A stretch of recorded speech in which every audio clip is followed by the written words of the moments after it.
Imagine having guess all of your learning challenges solved. With Docebo's Learning Suite, an AI-powered LMS built for enterprise, you can tackle any challenge. You can easily create and manage content, deliver training, and measure the business impact of your programs. Docebo is built for customers, partners, and employees alike, with dozens of integrations to embed directly in the flow of work. Check out Docebo today at docebo.com.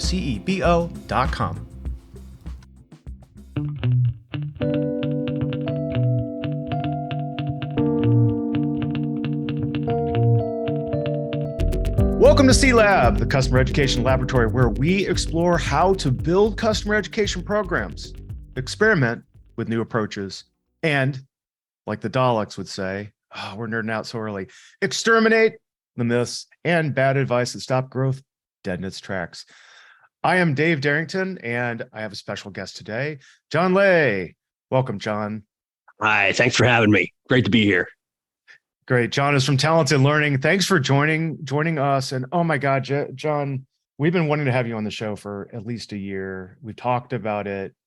We finally have the opportunity to do it. I'm so excited because, well, I'm going to get into it in a minute. But before we do that, let's have our fun like we always do, which is what's our International Day of?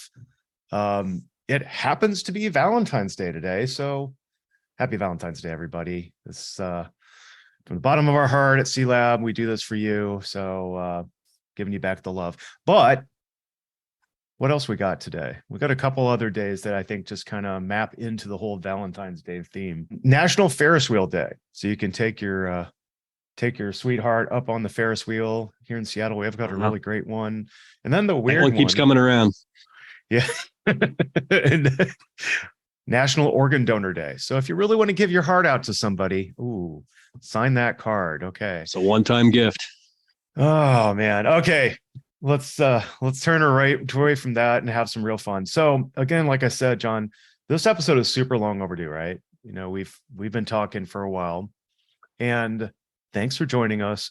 Here's what I always like to do, John. I like to frame up in the context of me as a customer education person. So you and I have known each other for a while. I go to Talented Learning, your website, often, actually pretty regularly. And that's why I want to talk to the CELab community and all of you out there who, gosh, I bet you have this question that I do. I'm breaking the fourth wall. I'm talking to you, listeners. Are you somebody that has just started out? Maybe you've been in customer success. And you know what? Now you have this charter to build a customer education program. What are you going to do? I'm going to buy an LMS. Sure. Okay. That seems pretty clear. And actually that's one good way to go. But there's learning experience platforms. There's learning management systems. Now there's other kinds of systems that are out there too. And John, we have a huge array of sponsors on this show, and they're all different kinds of platforms.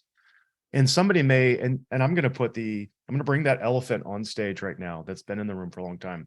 Folks say, hey, you have a lot of these learning platforms here sponsoring you. I believe really strongly that each one of these platforms is different and they're suited for different needs.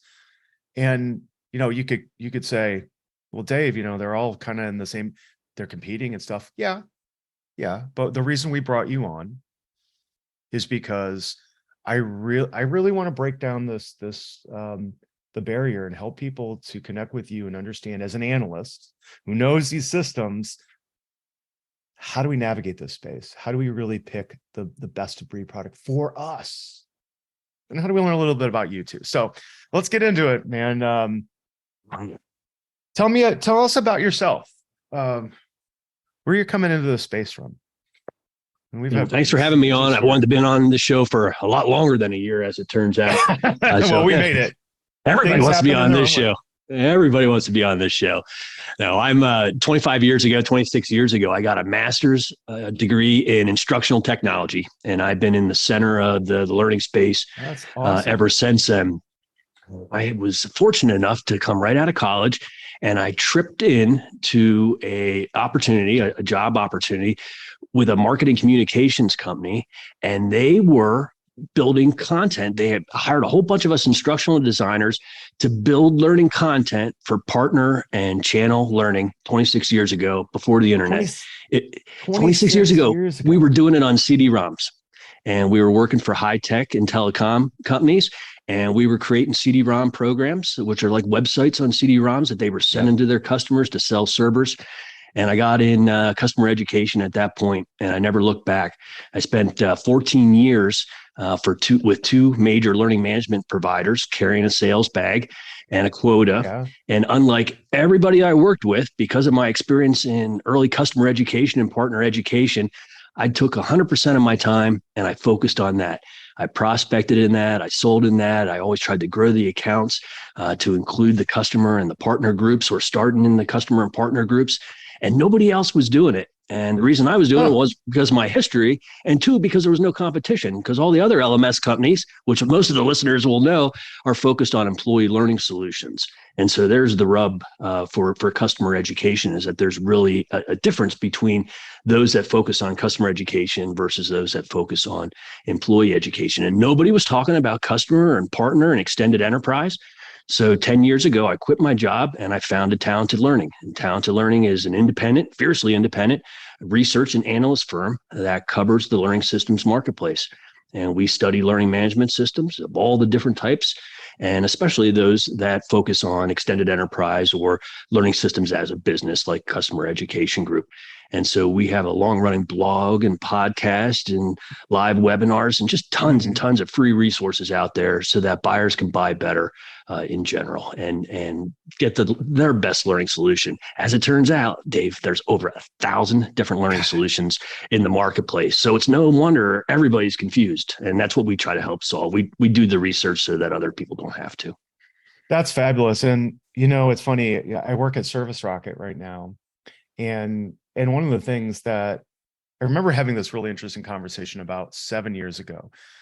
At the time, they had a platform, which you may remember, LearnDot. Service Rocket itself would say, hey, you know what? It might not be the best platform itself, but we differentiate ourselves in this market because we feel like we're more of a high touch solution. And yes, we can use this to scale. And they gave us this whole philosophy. And the fun thing was, I remember Rob Castaneda, now my CEO, came to me and put his, hand on my shoulder and it's like, Dave, did you know how many LMSs there are? And he said the same thing that you did. It's like nearly 1,000 different platforms out there. And I heard one day somebody said something like connecting the dots now when we're in the future. And one day somebody said to me, do you know why that is? This is their hypothesis, whether I'm going to hold this as absolute truth. No. You know that basically an LMS is a database, right? It's just a database. Yes and no, but each database has its own characteristic feeling or need or something. So I like what you said, like in there, I want to unpack this a little bit more, John. You talked about your journey when you started getting into the customer and all these other nuanced fields. But that difference between customer and partner and extended enterprise, how big is this difference? Is this noteworthy? Big. Really? Like, is this why it makes it so hard to pick? Because you go, I need an LMS, and you go, I'm going to pick this off the shelf. What is that entry point that you came into? Now you're at Talented Learning and you're helping other people every day. Like, how do I decide? Those are the questions you asked me first. Like, where are you going? What are you doing with this thing? Yeah, absolutely. So for a lot of my career, for the 14 years selling in enterprise learning management systems, there was only about 16 or maybe 20 at any given time competitors. And then all of a sudden, just overnight, it went up to 50, and then it went up to 100 and 250, and nobody knew what was going on. And by the time I started Talented Learning, that number was around 400 or 500. And one of the missions I set out to answer was exactly that question. Why are all of these learning systems popping up, and what could they possibly be doing, and who are they selling to? Because if you have 250 companies and you only used to have 20, there must be a lot more opportunities. And what I found out is it's about specialization. This is my working theory now for 10 years, is that for many years, learning system, there's only two types of learning systems. You had one for corporations, or you had one for K-22. And there was no crossover between the two. They were really two different applications meant for doing two different things. Managing students and instructors and a semester of classes is a whole lot different than managing your compliance training and your employee training. But what happened over the last 10 years is all these new learning companies aren't aren't being deployed for K-22 or employee. They're being deployed for everything else, invented for everything else. And so they specialize on now different use cases that used to be covered under the corporate. So now there's a class of competition that's just for customer education. There's a class that's just for partner. There's a class just for employees. There's the class extended enterprise that could be any combination of those and supporting any combination of those at the same time. There's also another class for content. Learning content is your sole business. And so you need a learning system to run a content business, to sell content to organizations and individuals. And each one of these class of companies then, or class of learning management systems, has a whole range of competitors in it, from those that are hands-off, self-service, sign up for a free trial and set it up yourself, all the way to the service rockets that are, providing the strategy and, the advisory services, content, all the different pieces that you can do. And so where buyers have such a hard problem is that a lot of times buyers get caught up in features and functions, but features and functions are only just a piece of the equation. Each one of those learning providers, those learning system providers, has features and functions, but they also have their technical approach, where they can be deployed in Germany or in China or just here, what integrations they have and they can support, how easy it is, what's the level of accessibility. There's also the whole professional service group. So how much implementation services, what services do they provide? What complementary services? How is their support structure? Do they provide end learner support? Is another bucket. And then another bucket is just how they approach licensing and the cost. So how they count usage in the system. And so every vendor solution has a different offering in each one of those buckets: functionality, technical, service, and licensing cost. And buyers need to figure out what they need in each one of those buckets before they engage the learner community. Otherwise, you could talk to 1,000 vendors and still be not sure which ones you need. So buyers have to take the time to really define their requirements in those different categories. And what that does is provide a much, much clearer roadmap to help you navigate a very complex marketplace. Because you can say, this is what I need. If you need a whole bunch of services, then you don't want to be talking to Talent LMS or organizations that provide no services. So you can save yourself time by figuring out what you need first and then finding the matching vendors second. Okay, I'm going to pause you here then. You just more than you asked for. More than you asked. No, I think you've said that in a very concise way. You've defined the problem space, right? Oh my God, you have to sit down and do your RFP, your request for proposal, as we would call it or business parlance. It's, what is it do I want? And I think I want to pause on this, intentionally leave white space here, because, okay, I'm going to take myself back in time to, one of the companies I was working for, and closing my eyes, and I'm kind of like thinking about all this. Sometimes I inherit a learning management platform. It's just there when I show up. I go, okay, we've got this. Well, I've got to figure out how to wedge my thing into it and make it work for whatever I'm trying to do. So that's one way you become exposed to a platform for the first time.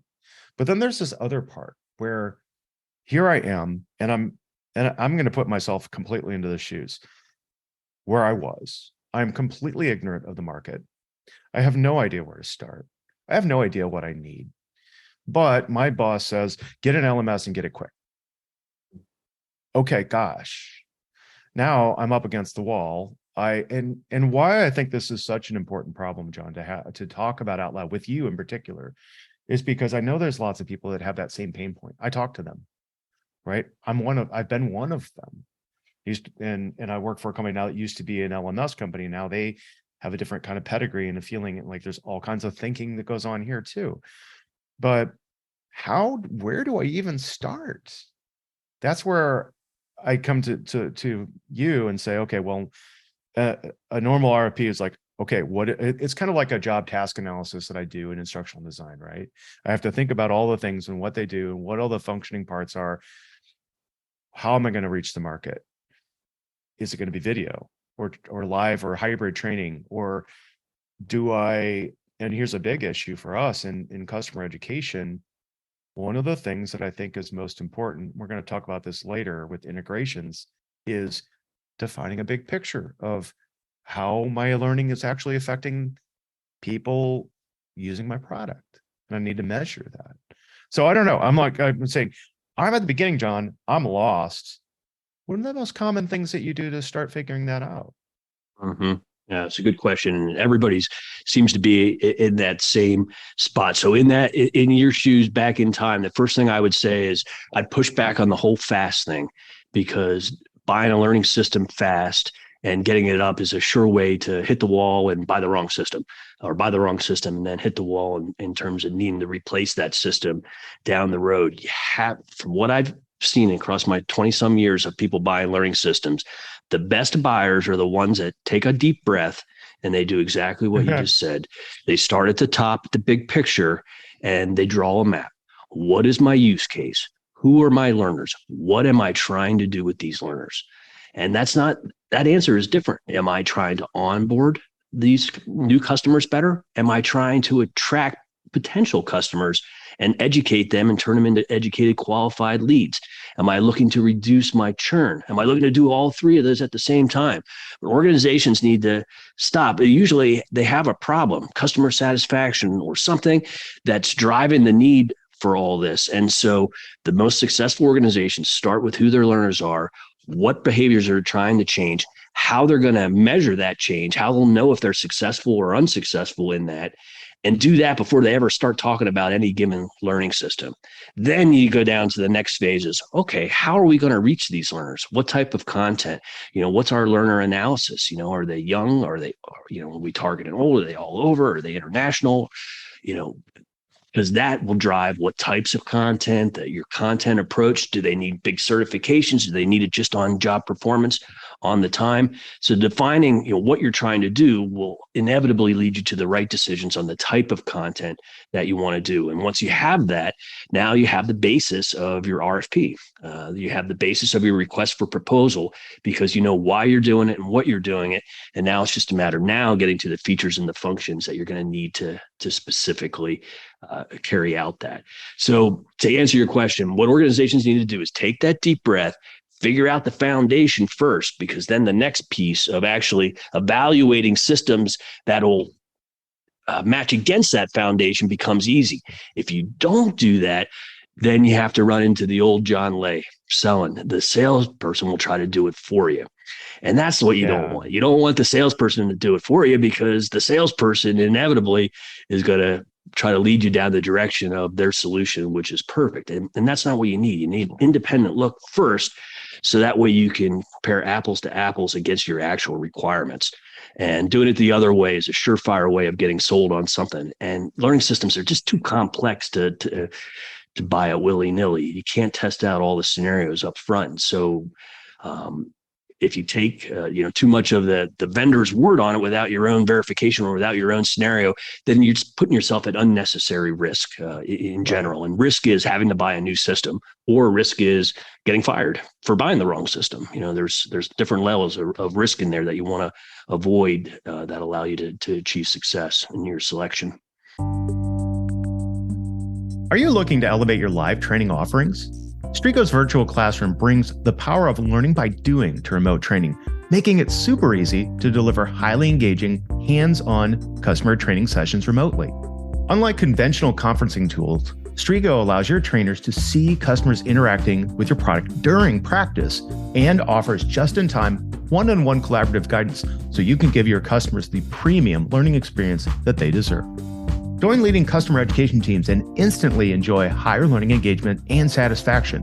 Visit strigo.io, that's STRIGO.io today to get your demo. Be sure to mention CELab for a 1-month free trial and the first 5 training sessions for free. Okay, I've got tons of ideas that just popped out of this, but one of them I think you're leading in from the right place, because what I want to do is do an entree back into the customer education market and talk about why these are stratified, why they're different from extended enterprise partner and stuff, and what we should be looking for in your mindset. Okay, you said a couple of things in there.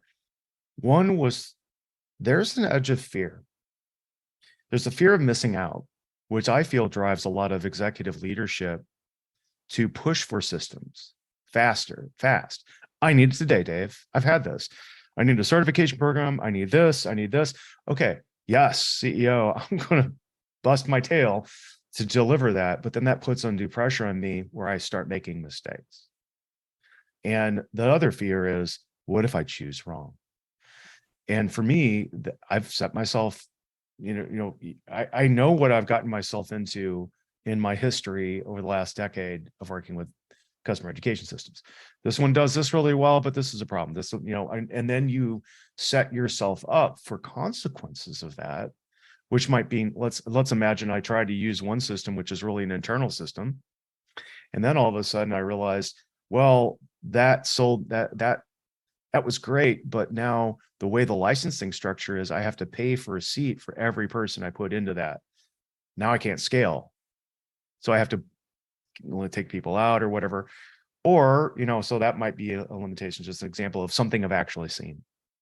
I guess what I'm really trying to get to is, maybe we should go back to what is really palpably different about customer education in your vision as an analyst. Yep. Because you've come out, okay, I want to take this angle. I've read some of your recent reports because I was doing some of my own analysis work. And some of the things you said in there were, I'm going to say jaw-dropping, but really eye-opening for sure. Like, oh, you need to be thinking about these kind of things in customer education and not worry about all those other things. Why? Because X, Y, Z. Can you give me some insight into like your thinking there? Yeah, absolutely.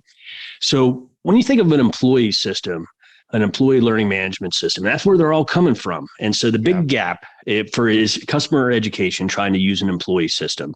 That's where the big gap is. But think about what an employee system is designed to do. Learning management systems were designed to train employees to minimize risk in terms of compliance, to making sure that mandatory training, either at the federal, the state, or at the company level, was delivered to the right person and they could check it off. The content generally is horrible. The experience is clickable. Oh, wow. Lots and lots of clicks. The experience is mandatory. If you don't like the content or the experience, you keep it to yourself. You take that content or you get fired. That is the mentality of those systems. And now, granted, they're getting better over time as they mature and try to focus more on the learning experience. But that's why you buy one of those systems. And if you have it working inside your organization, you're not pulling that system out and replacing it. You know why? Because it's all about cost. You're trying to avoid cost, and that system is on the cost side of the equation. Conversely, customer education is everything different. Your learners are voluntary. They don't have to come. They don't want to come, whether they're in the marketing stage of the life cycle. You want to attract them. You want to bring them in. You have to reduce friction. You have to make it easy. You have to make that content relevant. You have to make it stellar. It has to be better than your competition. These are all things that you don't have to worry about in other learning systems. You need the learning system to be adaptive. You need to be able to, since you're in customer education, your customers might be organizations. You need to have organizational variations with different ways of getting those organizations in there, and different ways for those learners to sign in, and different content library for those learners. That is something that you don't have to worry about on the employee side. And so then you also have to sell. And so you have to sell content to individuals. And that might just be, this piece of content is $3. Or it might be that you could get all of this content for $3 a year. Or I'm going to sell to this organization, and so they can buy in bulk all at once. All that e-commerce functionality doesn't really exist in employee systems. And if it does, it's only at the most basic level. It's certainly not at the selling to organization or having organizational clients level. Another thing would be just the authoring tool. in itself. So employee learning, it's very important to plug all your gaps with the cheapest content you can. So there's huge content aggregators out there, Right. Open Sesame, Go One, that have tens of thousands of off the shelf courses. But how many of your listeners are giving off the shelf courses to their customers? Doesn't happen, because it's all about your proprietary products and services that you're training customers on. And so that means all content is custom, or the vast majority of it. So you need ways to create content. So LMS systems that are really focused on customer education make the process of creating and assembling content very easy. And inside the system, where employee systems expect you to use this thing called an authoring tool, which is another piece of software in addition to the 1,000 that you have to now research and figure out what you want. So those are just like quick 5 or 6 things that are different about a customer education system. And a lot of the listeners are probably hearing some of the frustrations that they're encountering, trying to use an employee system that just wasn't designed for that voluntary experience. But if it all came down to one word, it's the voluntary aspect of customer education that is a complete change. And it also rides into, since you're measuring the metrics, the reporting, the analytics, all that has to be driven not towards compliance, but towards making money or supporting the core business of customer education. So you wrap all those different features and functionalities up, it still isn't as important as the experience of the companies. So if the LMS company aren't experts in customer education, for example, then they don't know what they don't know in these things, and they just think that they have the perfect solution. So all of this culminates in that it seems like a fuzzy gray line between what's an employee system and what's a customer education. But if you know what you want to do with the customer education, it gets really easy to weed out the wrong ones, and you're left with the handful that have the experience and the expertise and the product, because all of the clients in these customer education systems are customer education focused. And so all the R&D for these organizations is generally for the good of everybody, all of their clients. Where if you're at the other side of the equation and you support lots of different use cases, from customer education to employee or any combination of that, only a portion of your R&D is good for your customer education clients. And so what ends up happening over time is those that focus on a specialty and make sure they collect clients that care about that specialty, their R&D goes faster, and it's more, it makes the gap between that and the generalized systems further and further every day. And so it's really, in customer education, what's happening is we're evolving into a whole new platform that's not quite LMS, and it's not quite CRM. It's somewhere in between. You're really excited about this too, I can tell. I like this. I like this a lot, John, because as a former practitioner, I mean, you and I both we've been in the weeds, and we know the nuances of working with the system. There's a few threads I wanted to pull out of that discussion. One of them is, again, this is going to be hailed as one of the episodes where you really need to listen to what you're saying here, because I answered this question, or I try to answer this question poorly, probably every time. Like, well, what are these systems that you would want to use? I'm deferring that because I know I can go to your site and find more of that information. But here is where the most important thing is. You've just said, okay, I'm going to put it in my terms. You've got extended or like internal systems, corporate system, corporate learning, fish in a barrel, right? You got a bucket with fish in it. Those are employees. And I'm going to make every one of those fish take my compliance training. They got to do it, right? That's not fun. And even if you are an instructional designer there, I remember talking with somebody at a recent SEDMA event, and they said, yeah, I spent more of my time just tracking down people to make sure I did my training. So, okay, you've got fish in a barrel, and then you've got greased pigs, which in customer education, it's like, they're running all over the place. I'm like, go here, no, go here, start. If you don't have that trough where everybody and the good stuff in it, where all the pigs are going to run and they're going to get what they need.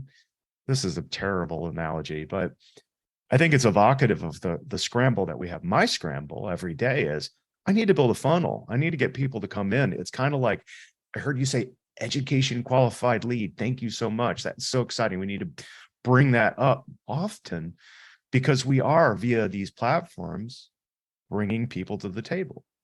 And that's so hard. And that differentiation now goes back to a vendor. And one of the things I was really thinking about, and hurts my brain a little bit, John, is that imagine, okay, now we're on the sales side. You've been there. I've been there, trying to sell a solution. You have a platform, and if you as a salesperson don't know the breadth of that platform and the premises of customer education, right? Fast, easy to consume, frictionless, integrated, single sign-on, all these kinds of things, and know what the customer is saying, you're going to sell them, you're going to try to sell them something. Customer, on the other hand, is going to, and here's the point of, I'm not going to call it lying, but if I'm a vendor, I want a good fit. I want a customer who's educated, because they're going to look at my product and go, oh yes, it does everything that you said it was going to do, and I know how to do it. They're a good qualified lead. But if I try to sell them something that I think it's not quite a perfect fit, but we can make it work, now we're into problem areas. And that's where I see problems with, I've experienced these problems. Other people have, where like, I've got a product market fit problem. My content is not aligning to what you're trying to do. I need to do all these other things. Right. So I don't know. I really like what you're saying there. And in navigating around all that is such a ridiculous thing. Well, let's take a different spin on this. Okay. I want to hear more about talented learning now. And I've gone to your site, and this isn't really a well, it kind of is a pitch for your platform. I'll just be honest, but it's a site I go to. There's lots of free stuff in our market. There's lots of free stuff, but you also have services. But tell me more about talented learning now. So your mission is to, how do you go about breaking down platforms in a way that's productive and helps me get to what I need quicker? Mm-hmm. So what I did throughout my 14 years of selling is I became an expert at selling, and every step along the sales process, and seeing and noting and observing what great buyers did and what poor buyers did, and all the way in between. And I watched great buyers do exactly what I'm telling you to do, or telling your audience to do, is start with the big picture and work down. And bad buyers on the other side of the equation. And so I started to think, what if I could help people buy better? How would that look? What could I do? And so part of that is to create a process of buying that is repeatable and that incorporates all the best practices of the best buyers. And it takes you through a methodical process. If you go to talentedlearning.com, we have that buying process on there, and it's 9 steps. Not everybody has to do 9 steps, but we have resources and things that are freely available at every stage to help you along the way. And so part of what we did was create the process so that buyers could do an apples to apple buyer comparison and up their odds of success. The second thing we had to do is, because I am a recovering LMS sales guy, I just can't get the sale. I just can't get the sales guy out of me. So what I started doing is I started going 10 years ago, vendor solution by vendor solution. And I started with the ones that were freely available, so I didn't have to talk to anybody. And I put on my sales hat and I said, if I was selling for this company, what's different about this system? What are they trying to do that's different? What is unique? What is their purpose? And I start with that as the premise. And so now with each, I've lost count now, but it's close to 400 different learning solutions now that I've had a chance to review in all these years. And I do that same process every time. Is I'm just thinking, if I was working for you guys, could I make it? Could I make quota? Who would I sell to? Because just like your point before, I could sell these to lots and lots of different scenarios. But what you don't have is time as a sales organization to do that. What you need to do is find the best opportunities and make sure that you win them, and the way you do that is to find ones that are directly in your wheelhouse. So what I do is I try to figure out what that wheelhouse is for each and every one of these solutions. And then I communicate that on Talented Learning and through our materials. So on Talented Learning, we have a freely available learning system directory where we have lots of information about the top solutions in the world, solution by solution. You go there and see demonstrations and dig in deep.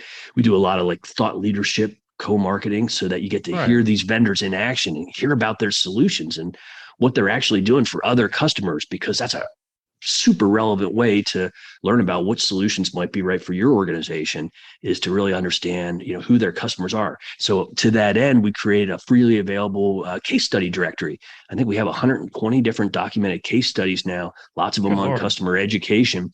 And so that you can go and say, okay, I'm in Germany and I'm doing customer education. Has anybody else done that yet? And use our filters to get down to the right case studies. And then you can say, XYZ company or ABC company was the one that did that. That sounds a lot like our problem, a lot like what we're trying to do. They might be somebody that we should talk to. And so what you can do is use freely available tools like that to narrow down the options. And so case studies and hearing customers talk and hearing what customers are on podcasts talking about their solutions are all great ways to start orienting yourself in the marketplace. And so that's what I suggest, is use the freely available sites first to go there. And then at Talented Learning, of course, then we have the next level of premium type stuff. So you can step up to market reports that are more date sensitive of, with annual dates on them, for example. So we recently released a study on the top 40 extended enterprise learning solutions in the world, where we, in 172 pages, we dug deep on all these different features and functions and stuff that you're talking about that are different. Yeah. And so we prioritize those based on the different use cases: a customer, partner, employee, channel, content as a business. And so you could go find yourself in that report too, and dig your way down into the right type of solutions by finding characteristics that your buying process is similar to the ones we defined. So that's those are some ways that you can find your way to the right system in this complicated marketplace. And we're not alone too. There's other software advice sites out there for sure. We're biased because we think we're better than others, because we just focus only on learning systems, and even more specifically on extended enterprise learning systems, where a lot of the other sites are focusing on everything from dentistry software to LMSs. And so it's hard to be an expert in all of that. This episode is brought to you by Enablement. You know Enablement, we've had them on the show before, and if you've been listening to this podcast, you know that customer education leads to retention and revenue. So the Enablement platform gives you everything you need to educate your customers, partners, and employees on the products and services you sell. They've got a great platform, they've got Evolve as an authoring tool, and with Enablement, put it all together, you can deliver highly personalized and engaging learning experiences, give your customers a single destination for all their learning needs, and create and manage a wide range of content. So, check them out today at try.enablement.com/CELabs. That's CELABS. Yeah, I like the fact that you've gotten into the customer education market too, because frankly, for me, that's huge. And it's been very hard. Let me put it in another context. When I started working with learning management systems, and I came in from education too, I had been at a university, so I'd used Blackboard, Canvas, a couple others, Homebrews, terrible, god awful things. Although some of those educational ones ended up starting to look pretty good near the end, because there's been this pressure back and forth. When I think you even said something one time in one of your reports about how people who are working in L&D and other fields are now looking at some of the customer education platform. Maybe I'm wrong here, but I wanted to validate this. Folks are looking at some of these systems because they're less costly, easier to implement, and they have more control, because you're not in a highly regulated system that's been used for compliance. Is that happening? I think they're looking for some of the approaches. So some of the features, the functions, the lack of barriers, the content authoring, virtual classrooms. They're trying to bring some of the better stuff into these employee platforms to shine them up. But what they're not able to do, for the same reason that a customer education can't take one of those other vertical platforms and plug it in successfully, the reverse is true too. If you had an employee system and you went out to these pure customer education systems, it wouldn't work for employees. It would have all kinds of gaps. And so they want to take the best of the ideas, but it's impossible to take the customer education platforms and plug them in for employee use, because they're just not designed for that.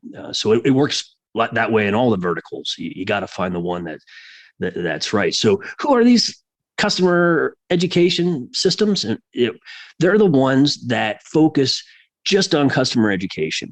And they don't want, they'll turn their nose up at employees. If it's customer education employees, they say, we can't do that.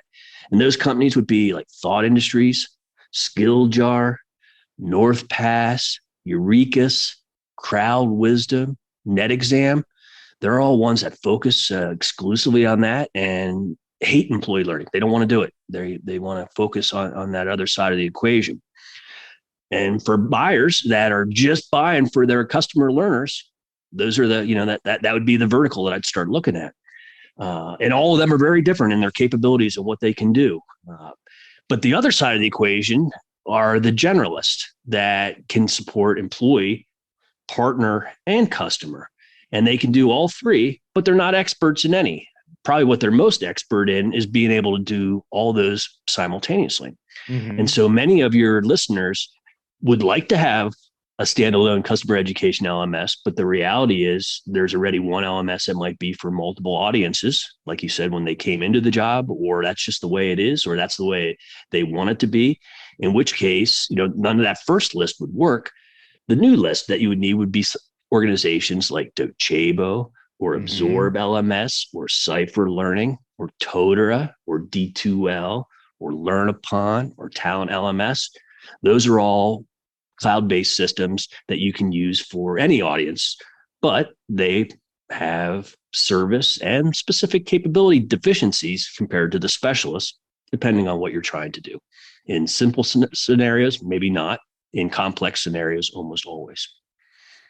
That is fascinating, John. I mean, I'm geeking out personally, but that's been a hard thing to process. As I stepped into my role and started to learn and started to interact with my leadership and my user base, my customer base, I always get in that moment where, okay, what am I going to use, and what are the consequences that are going to come out of using a particular platform? Like, here's another example. Like, some of the platforms are really easy to theme and skin and make look like my site, and they integrate really well. Some are not. Some are more standalone in their design. One of the things that has always blown my mind is, as I enter into a company, I go, well, why do we have 10 different systems and they're all LMSs? And to your point, you really articulated well why, right? Hey, if I might have a partner platform, and that's a login and a portal just for them. I might have a content management platform for the content that feeds all of these systems.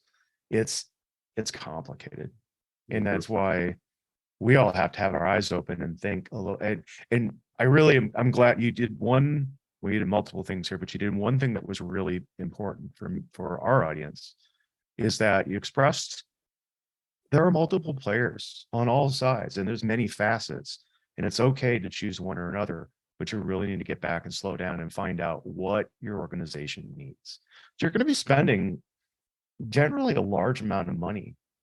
And I don't think we actually talked about this, but here's something I talk about with with my clients and people that I've worked at and companies I've worked at before, is that so do you sometimes see a progression and evolution of people moving between platforms over time? And I guess the next question about that, why and how do you make it easy on yourself? Because I think it's important to bring out. Yeah, without a doubt. So the last part of our business is we provide consulting services to help people figure this out, so that we can do it for them. So I see, I talk to just countless buyers of learning technology systems. Very few of them are first-time buyers. So almost everybody hits the wall and is growing out of their system. And you don't do that. You don't switch LMSs because it's fun. It's too much work in the sales. It's too much work in the implementation. You got to roll it out to your audiences. You have to transition them off the old system onto your new system. All of that is a lot of stress and a lot of work and a big project. So you only do that if you have to. Why would you have to? One is cost. If you have an employee system, a lot of times they're not scalable in terms of cost. Because think about this. At any given employee or any given company might have 1,000 employees. So they have 1,000 licenses. So the LMS company has to make their money on that thousands of licenses, that 1,000 licenses. But that same 1,000 employees, they might have 1 million customers, 500,000 customers, 250,000 customers or more. And so you can't pay the same rate for 250 that you're paying for those 1,000. And so, that falls down a lot of just the actual price of the solution in terms of getting a license model that aligns to what you're trying to do. And so that license model misalignment is one of the biggest reasons why organizations will hit the wall and decide to go out and find another solution. Another one is customer complaints.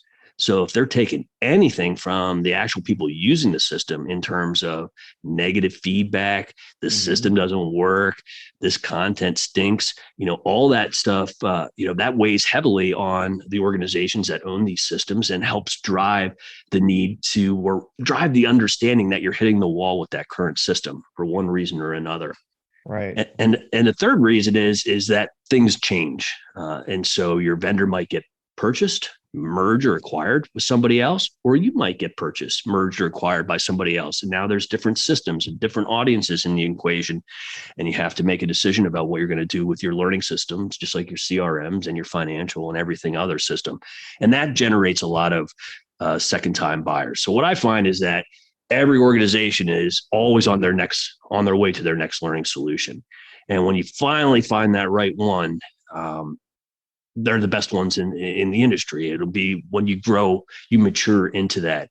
And so the top systems in the industry have very little churn, as it turns out, because those three scenarios don't happen very often because they've thought about their licensing and pricing. The merger and acquisition could happen, but not the functionality wall or the scalability wall. And so when you find yourself in the right solution, you're there for a long time. And so 10 years, a long time, would be common in these, because if it's not broken, you just can't fix it. It's too big. Yeah. And if you're an administrator of one of those systems, it's a pretty sweet job sometimes, like, yeah, I can make it better every day, but I've got some job security built in. Yeah, for sure. Oh, for sure. Man. All right. We have got about 9-10 minutes left. All right. How about some lightning round questions? Let's do it. Sounds good. I'm going to pick out a few ones. Okay. Hot functionality trends for LMSs. What are customers buying today? What's out there? Adaptive learning. Adaptive learning is really big. Cohort support for cohort learning. So to send groups of learners together through programs is something that keeps on becoming hot. So instead of letting everybody do it individually, to try to do your learning paths of groups of 15 or 20 or 200 at a time, and have the combination of that is really important. Super simple integration is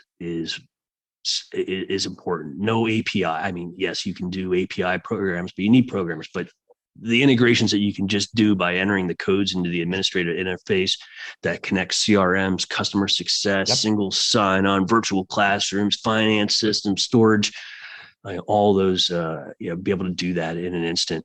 Those would be three things that are really hot right now that buyers keep on looking for.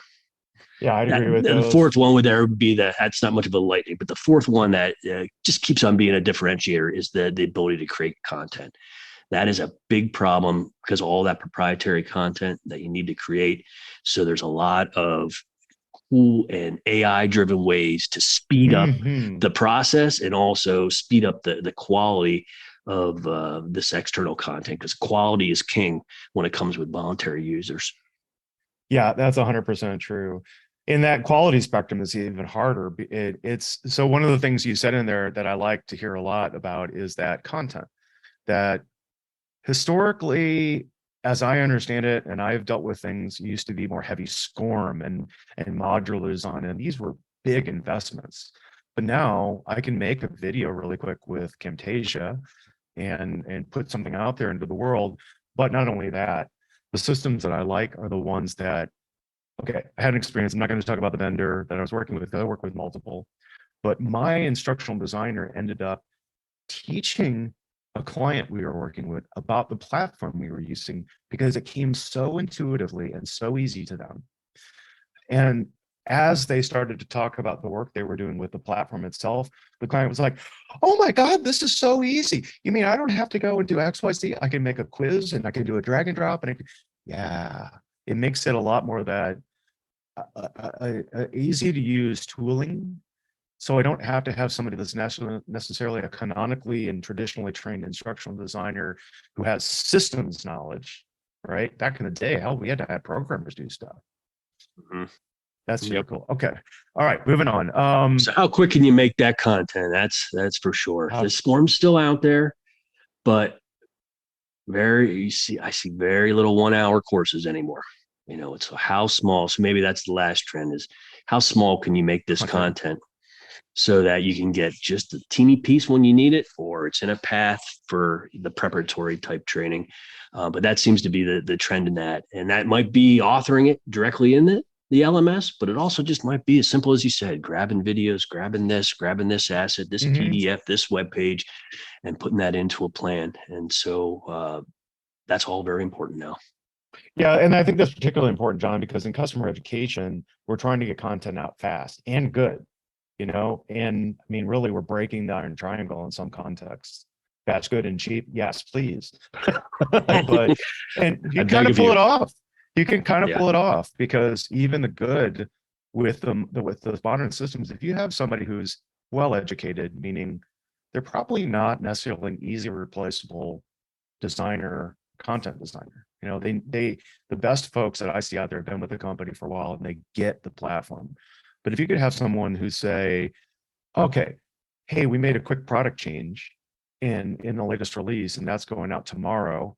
Can you go and make a quick primer on this, put a quick video up and get it to the market fast? And then we can put that on the banner in the top thing where everybody logs in and say, hey, new content. See how you can do XYZ with the platform now. That's the kind of speed that we want. Now, is that going to be awesome every time? Perfect, beautiful, all the bells and whistles? No, and that's the point. In customer education, we're go to market. Go to market means get off your duff and get the content out there. Quit for being perfect. Strive for it, but get it to the customer. The customer will forgive you. I think that speed, though, part of that, the problem with speed is that it's too reactive based from creating that quick content that you want. And so what I see the best organizations do is move their designers back into the development process. So they're working with the product managers and the actual research and development team, because there's the in-product help, there's customer support, and then there's the actual training that's in there that all is relying on the same core content of that new feature of that new product that you have. Right. And so the best organizations are moving up the chain right there. And what that does is give them the elbow room and the speed or the time to develop high-end content.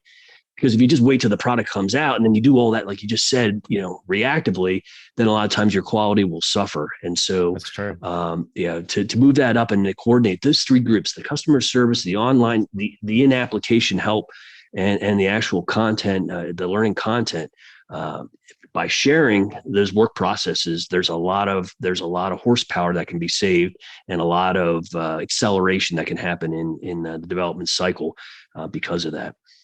Yeah, that's super cool. And systems that enable that, I've seen a couple of them. Again, I'm not going to talk names, but are really now starting to see how that crossover, say from an enablement team, who's very similar to a customer education team, even to maybe a partner training team, all using the same kind of a platform, sharing the same content that we develop.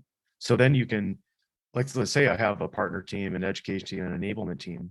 They're all shades of the same education framework, but this person in partner can focus on one piece, and education focus on another piece, and enablement focus on another piece, and then trade. But then systemically, if it's all in the same platform, I could take this, skin it a little bit differently, send it to my customers. Take this, skin it a little bit differently, send it to my partners and such. So those kinds of integrations, those kinds of going back and forth with different modalities of learners. And this is where we're going basically up and down the ranks. You start seeing some more organizationally based learning that does it all. Those are interesting for scale I think more when you're a more mature company. At first, for sure, because it's tough. Super Yeah, tough. for sure. It's tough to do. So you don't start off there, the sharing of the content. But what's cool in learning systems now is you can share content without actually having that content reside on any LMS or maybe just one of those LMSs. So Yeah. you don't necessarily have to all be on the same platform. That concept is called syndication. Is one way to phrase it. And the LTI standard from academia is enabled that. So the content could reside one place and different universities could all tap into that content. And so that concept has moved into the corporate space too, to solve this very problem so that where content is shareable, you don't necessarily have to have the same LMS to do it. You can use these alternate technologies. Once again, that's advanced, but what that allows you to do is to share the development of all that proprietary knowledge, because your customer support, your sales, your internal sales, your external sales, and your customers all need variations of that same proprietary content. You do. Oh my God. Okay. We can go on for hours, but you know what? And we typically do. We typically do. Let's wrap here. I mean, I think we're going to have to talk back and forth. You have your, let's do this, John. You have your own podcast too at Talents and Learning. I do. Tell me a little bit more about where can I go to connect with you? Where can I, what are the things that as a customer education practitioner or leader, I would find the most value at? And I know you're out there on the interwebs, on LinkedIn and stuff. What are a couple main tips for me to share with the audience? Yeah. So real easy on LinkedIn, it's /John Lay. On Twitter, it's /John Lay. And we're really active. I'm active on there, reading and sharing content all the time. If you go to talentedlearning.com, our core website, right at the top, you can sign up for our weekly newsletter. And we've got a lot of stuff going on, new content coming out every week on different channels, all designed to help folks. And so that's a great way to stay in the know, is to subscribe to that. That's all free. Fabulous. Yeah, I love the fact that you have so much out there for free, John. That makes it really valuable. You also provide services. So here's what we'll say.